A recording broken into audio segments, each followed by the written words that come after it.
galmi waraana bilisummaa Oromoo mirga hiree murteeffannaa uummata Oromoo uumuufi Finfinnee to'achuu akka ta'e qondaalota waraanichaatiin irra deddeebiin ibsama.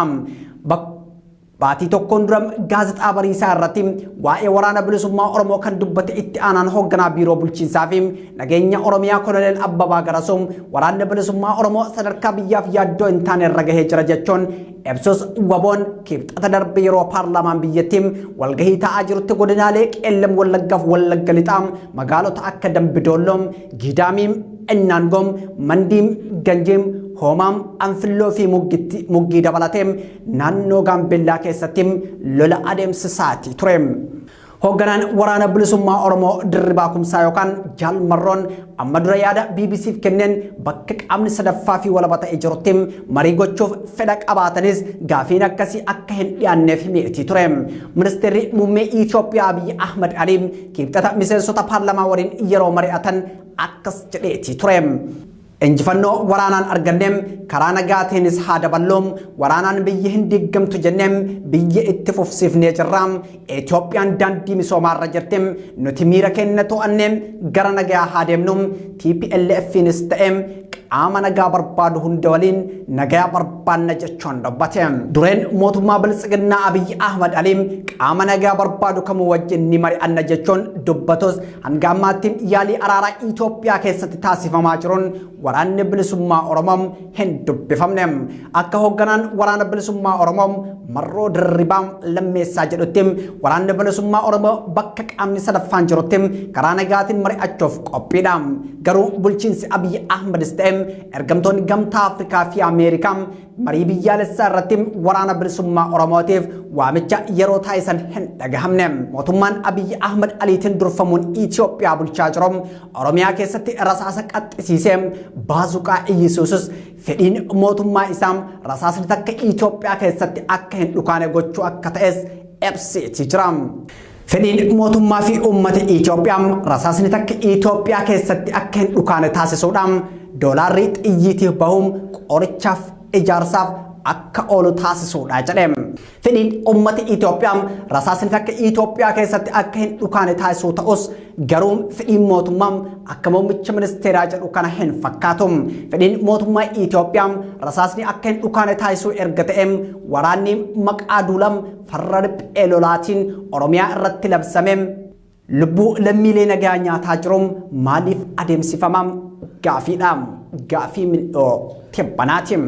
Waraana baatii eblaa keessam Oromiyaatti labsameen loltoota bulchiinsa Abiy Ahmadiin ebla 16 horroo guduruu Wallaggaa aanaa Kiraamutti Oromoonni nagaa 36 ebla 23 hamma 27 lixa Shawaa Amboo fi naannoo isheetti Oromoonni nagaa 19 horroo guduruu Wallaggaa Fincaatti namoonni nagaa 3 ebla 28 maanguddoo ganna 70 dabalatee Ada'aa Bargatti Oromoonni nagaa 40 haleellaa xiyyaaraa kaaba lixa Shaggarii fi Salaalee aanaalee akka Abootee Haroom Kuyyum Meettaaf Gindabarat keessatti Oromoota nagaa 30 ebla 28 Gujii Bulee Horaatti Oromoota nagaa 11 ajjeesuun duguggaa sanyii raawwateeti jira.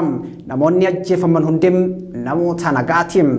Manni maree bakka bu'oota uummataa kibxata darbe waxabajjii 14 bara 2022 ta'een dhimmoota akkam nageenyaa diinagdee hawaasummaa siyaasaaf dippiloomaasii irratti gaafii ka'eeti jira. Gaafilee miseensonni kaasan keessaa tokko qaala'insa jireenyaa biyyattii keessatti goolama fidaa jiru maaliif to'atamuu dhabe kan jedhudha.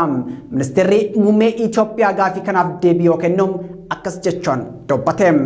Waa'ee qaala'insa jireenyaa Itoophiyaa wayita haasoytan addunyaa irratti maaltu ta'aa akka jiru beekuun barbaachisaadha.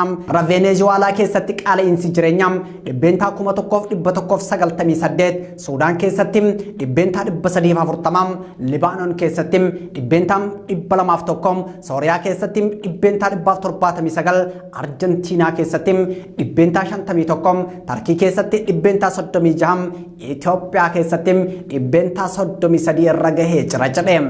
Bulchaan Itoophiyaa kun akkas haa jedhu malee ragaan eejensii staatistiksii giddu galeessa Itoophiyaa ragaa tibbana baaseen qaala'insi jireenya Itoophiyaa dhibbeentaa 37tu qalama irra gahuu isaati. Kan biraa gaafilee miseensonni paarlaamaa gaafatan keessaa tokko dhimma siyaasaa dabaree yookaan taranyaa jedhamudha. Dhimmi siyaasaa dabareem namoota siyaasaa naannoo Amaaraa aktiivistootaa fi qondaalota paartiilee mormituu naannoo Amaaraatiin yoo dubbatamu irra deddeebiin dhagahama. Dhimma siyaasaa dabaree yookaan taranyaa ilaalchisuun deebii kan kenne irra guddaan Biltsiginnaa Abiyyi Ahmad Aliin waa'ee abbaa dabarummaa erga ka'u eegalee bubbuleera. Kun biyya akka qobitti ilaaluudhaan kun qumaara siyaasaatiin namoonni dantaa siyaasaaf kan dhimma itti bahanidha jedhe. Waa'een siyaasaa dabareem haasa'amu kanam hordofuun jaarmiyaalee siivil sarvisii qorachiisnee jirra kan jedhe ministeerri muummee Itoophiyaa Abiyyi Ahmad ministeerota jiran hunda keessaa bakki Oromoon itti baay'ate hin jiru. Inumaa Oromoon bakka isaaf ga'uyyuu hin arganne jechuunis dubbateetii jira.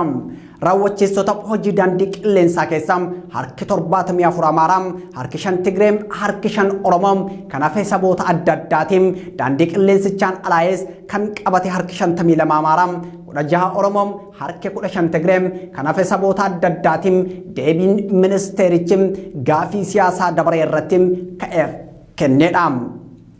Magaalaa Finfinnee keessatti manneen barnootaa keessatti afaan Oromoo faarfatame jedhamee ijoo dubbii ta'eetii ture. Namoota Oromoo jibban garuu Itoophiyaa keessa jiraatan kana godhe Finfinnee keessa afaanonni biyya alaa yoo jiru garuu afaan Oromoo sadarkaa kanatti jibbuun dabaadhaan yaada ministeera muummee Itoophiyaa Abiyyi Ahmad Aliin kennedha. Gaafilee miseensonni kaasan keessaa tokko waa'ee marii TPLF waliin godhamuu fi gareen kun ammas waraana biraaf humna isaa cimsataa jira kan jedhudha. Waraana kana duras feenee ittiin seenne kan jedhe ministeerri muummee Itoophiyaa ammas nagaa barbaannaa injifannoo waraanaan arganne ammoo nageenyaan deebisnee mul'isuu feena miira keenya to'achuun gara nagaatti seenuu qabna. TPLF qofa osoo hin taane qaama nagaa barbaadu kamuu waliin ni mari'anna jedheetii jira. Tibbana wayita daawwannaa biyya alaa turetti dhimma TPLF mari'atanii jiru jedhamee kan odeeffamaa ture sababa ta'us ibseetii jira. Abiyyi Ahmad Ali wayita Naayijeeriyaa ture sakandii tokkoof illee waa'ee TPLF namni kaase hin jiruun yaada Abiyyi Ahmad Ali dubbateedha.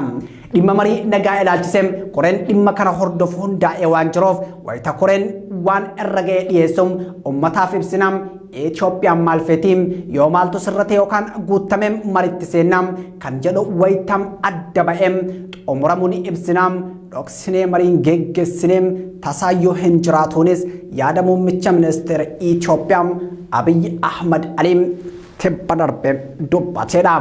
Mootummaan Tigraay gama isaatiin rakkoo Itoophiyaatti mariin xumura gochuuf tattaaffii mootummaan Keeniyaa taasisaa jiru irratti amantaa qabaachuu ibsuun pirezidaantiin Keeniyaa Uhuru Keeniyaataa Naayiroobiitti akka nu mariisisaniif yaada dhiyaate simanne jedhe.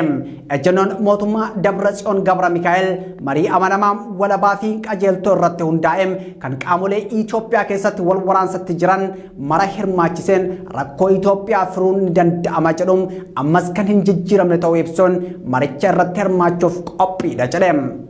Pirezidaantiin Tigraay Dr. Dabratsiyoon Gabra Mikaa'el dhimma marii mootummaa federaalaa Itoophiyaa waliin godhamu irratti xalayaa banaam ejjennoo mootummaa isaanii ibsuun durataa gamtaa Afrikaa kan ta'an pirezidaantii Senegaal Macky Sall, pirezidaantii Keeniyaa Uhuru Keeniyaataa, pirezidaantii gamtaa Emireetota Arabaa Sheek Mohammed bin Ziyad, pirezidaantii Taanzaaniyaa Saamiyaa Suluuhum Hasaniif barreessaniiti jiru. Qajeeltowwan bu'uuraa gama mirga namoomaa dimokiraasiif gaafatamummaa irra dhaabbanne marii iftoomina qabuun nagaa buusuuf qophiidha. Mariin dhoksaan taasifamuu fi faayidaa sossobuun ejjennoo keenyarraa akka maqnuuf yaadamu garuu fudhatama hin qabu jedhe. Nagaa buusuuf fedhii qabnuun adeemsa dheeraa deemuun keenya akka waan dhimmoota bu'uuraa irratti ejjennoo keenya jijjiirretti ilaaluun dogongora guddaadhas jedhe. Marii kana irratti ammoo mootummaan naannoo Tigraay dhimma daangaa, dhimma humna ittisa Tigraay, dhimma murtii uummataa, dhimma haqa lammiilee Tigraay yakka irratti raawwatame mariif hin dhiyaatu jechuun ibseetii jira. Mootummaan dhiheenya kanam duula olaantummaa seeraa kabachiisuu jedhuun naannolee biyyattii garaagaraa keessatti opereeshinii geggeessaa tureen hawaasni nagaa miidhameera gaafiin jedhus miseensotarraa ka'eetii jira. Gaafiin kana kan kaase paartii abin keessaa miseensa paarlaamaa kan ta'e obbo Kiristaan Taaddalaa yoo ta'an isaanis naannoo Amaaraatti duula geggeeffameen namoonni nagaa miidhamuu kaasaniiti jiru. humna nageenyaa fayyadamuun olaantummaa seeraa kabachiisuuf mirgas dirqamas kan qabuun mootummaadha kan jedhu Abiyyi Ahmad Aliin qajeeltoo seera mootummaa federaalaa beekuun dirqama akka ta'e ibseeti ture. Nageenyi naannoo Amaaraa humna addaa naannichaan eeggamaa jira kan dursu ammoo pirezidaantii naannichaatiin yaada muummicha ministeeraati. Kanaafuu dhimma namoota naannoo Amaaraatti hidhamanii mana maree naannichaa gaafachuu qabdu malee paarlaamaan bakka sirrii mitiinis deebii isaati. Dhimmoota akka ijootti kan keessaa kan biroo miseensonni faannoo heddumminaan hidhamaniiru kan jedhudha. Dhimma kanaaf deebii kan kenne irra guddaan bilisiginnaa faannoon Amaaraafis Itoophiyaafis gootaa biyyaaf waraaneera waan ta'eef galateeffatamuu qaba. Garuu maqaa kana fayyadamuun yakka raawwachuun seera nama gaafachiisa jedhe. Yaada kana hordofuun namoonni miidiyaa hawaasummaa fayyadaman muummicha ministeeraa qeeqaa turaniiti jiru. Faannoon humna Itoophiyaaf goota ta'e osoo hin taane humna yakka waraanaa fi namoomaa Itoophiyaanota irratti raawwateedha jechuun yaada kennaa turaniiti jiru. Miseensonni mana maree bakka bu'oota uummataa kan biraa kan gaafatan waa'ee ogeeyyiin miidiyaa hidhamuu irrattis gaafii kaasaniiti jiru. Itoophiyaa keessatti duula seera kabachiisuun walqabatee lakkoofsi gaazexeessitoota hidhamanii 20 kan ga'e yoo ta'u isaanis hedduun isaanii waan mootummaa qeeqaniif tarkaanfiin kun sirrii miti waan jedhaniif jechuun yaada dhiyeessaniiti jiru. Abiyyi Ahmad Aliin gaafii kanaaf deebii wayita kennu miidiyaan hawaasummaa biyyattiif carras qormaatas fidee dhufee jira jedhe. Namoonni miidiyaa hawaasummaa irra baay'achuun lugaama malee akka fedhan ta'aa jiru. Kanaan booda namni fayyadamu kamuu gibira kafaluu qaban insaan kanarratti hojjechuu qabaanis yaada muummicha ministeera Itoophiyaa dubbateedha. Itoophiyaatti miidiyaa hawaasummaa fayyadamuun gibira nama kafalchiisuuf deema. Akka muummicha ministeera biyyattiin dubbatetti jechuudha. Itoophiyaan jijjiirama booda miidiyaa ukkaamsite jechuun oduu sobaati kan jedhe bulchaan Itoophiyaa eenyumaam ni heddummate ammas gaazexeessummaan ogummaa kabajamaadha jennee amanna jedhe. Muummichi ministeeraa biyyattiin akkana haa jedhu malee dhaabbanni mirga gaazexeessitootaaf falmu CPJ'n ji'ootaan dura gabaasa baaseen Itoophiyaan ukkaamsa pireesii walabaatiin biyyoota Saharaa gadii keessaa lammaffaadha jechuun ibseeti ture. OMN dabalatee miidiyaaleen hedduun hayyama hojii saamamuun biyyaa ari'amaniiti jiru. Gaazexeessitoonni hedduun hidhamanii kan ajjeefamaniiti jiru. Kanneen biroo ammoo biyyaa baqataniiti jiru. Garuu ministeerichi ukkaamsaan miidiyaa Itoophiyaa keessa hin jiru jechuun dubbata. Kun dhugaa sobaan haguugamteedha. Xumurree jirra.